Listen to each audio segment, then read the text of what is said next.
Hey guys, my name is Dave and welcome to another video. So, for today's video, I kind of wanted to talk about something that I never really realized up until this point. Up until about a week or two ago. Um, so, many of you know about my failed relationship with Pink Fox or Amber. Um, Many of you know about the divorce that I went through with her and how I would pin myself for it because of one fault that I had. Do I still stand by that? Yes, but not even remotely to the same degree I did then. However, I still tried to stay friends with her. And within that time span, I did kind of understand why a lot of people don't keep in contact. And a lot of people would tell me to stop, like to block her, to keep out of contact with her. Um, because, she's an ex, it's a bad idea, yada, yada, yada. Um,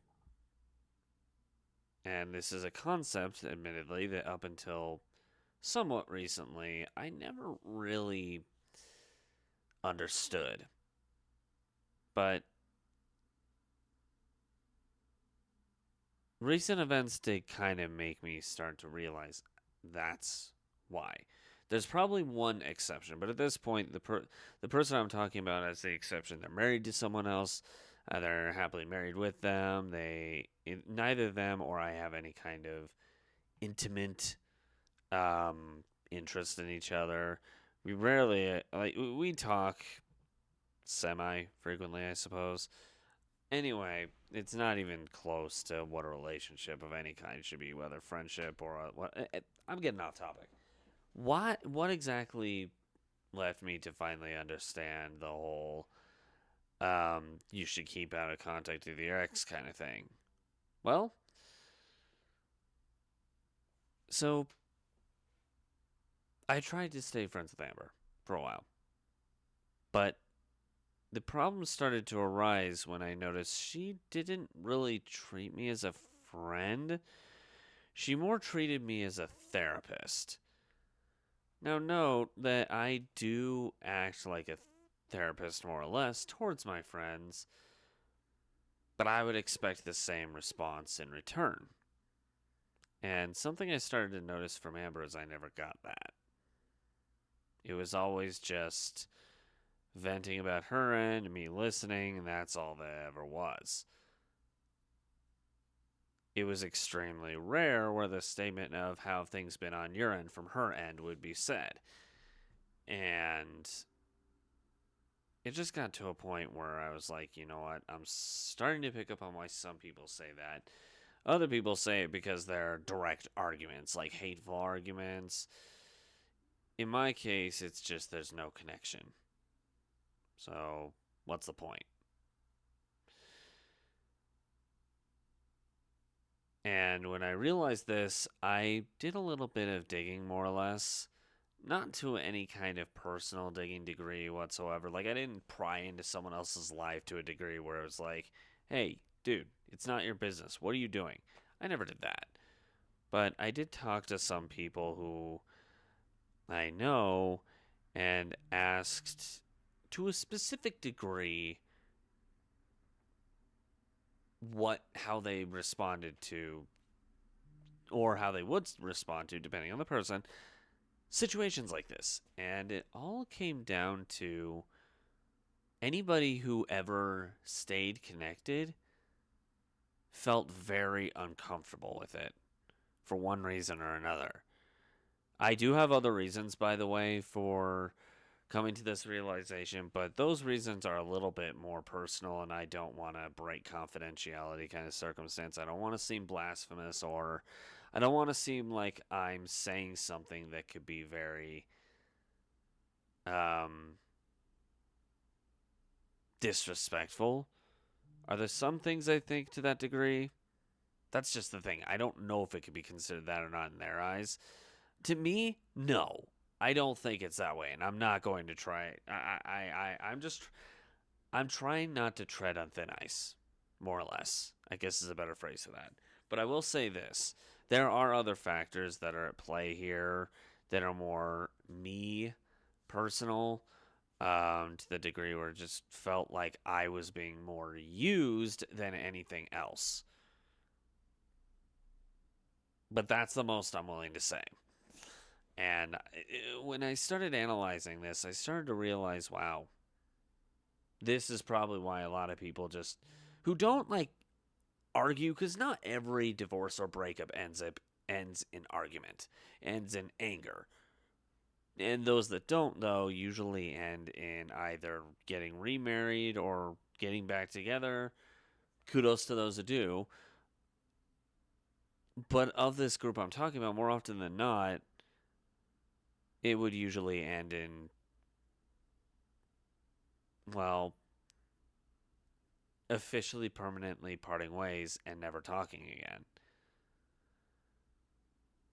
The funny thing to me, not literally funny, obviously, is that it's just one of those things that are very.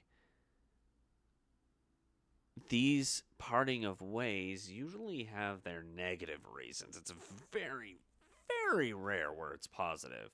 And in my case, the parting of way is just that I feel very used by someone who claimed they wanted to stay.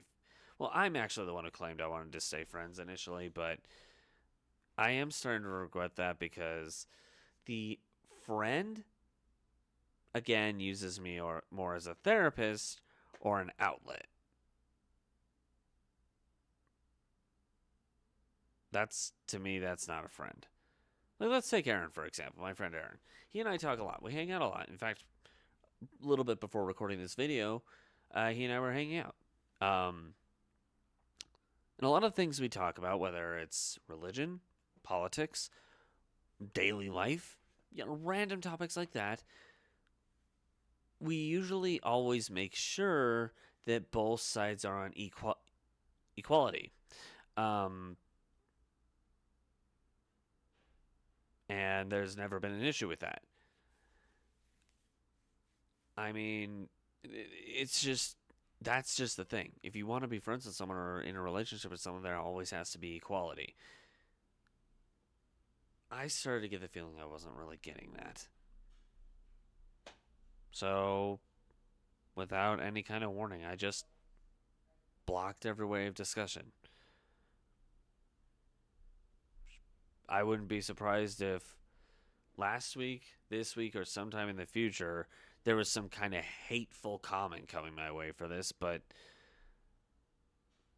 I don't like keeping in contact with people who aren't willing to consider my end equally as much as they want to vent about their end. And this is just not something that was the case.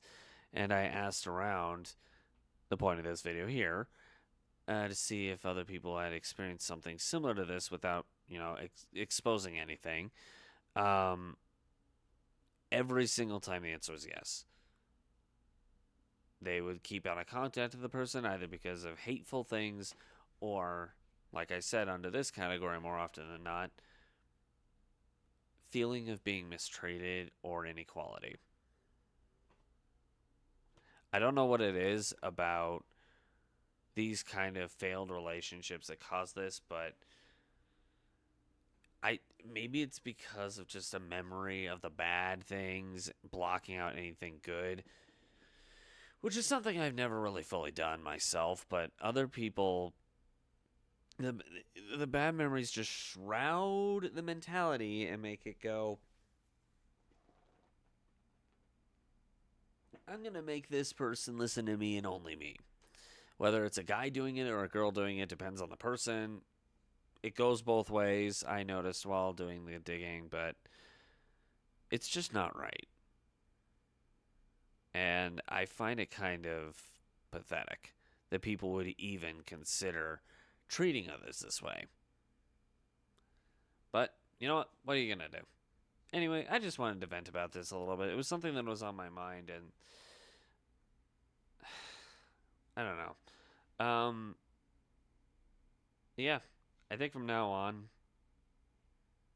if the person isn't considered, from now on, I can at least consider the idea that I understand why people would block relationships once broken up. It's something I'm probably going to start doing. There's probably one exception to this rule, but that's just because I did block the person out for a while, years, and then reconnected in a very minority way. I don't consider that the same thing. But maybe I'll be wrong about that in the future. I don't know. But right now, though, I'm going to leave this video here. What kind of. You guys agree with this kind of mentality or no? Let me know in the comments below. But if you like this video, make sure to give it a like and consider subbing to the channel. If you really like this kind of stuff, because we do one vlog every week. Anyways, thanks again for watching this video, guys, and I'll see all y'all later.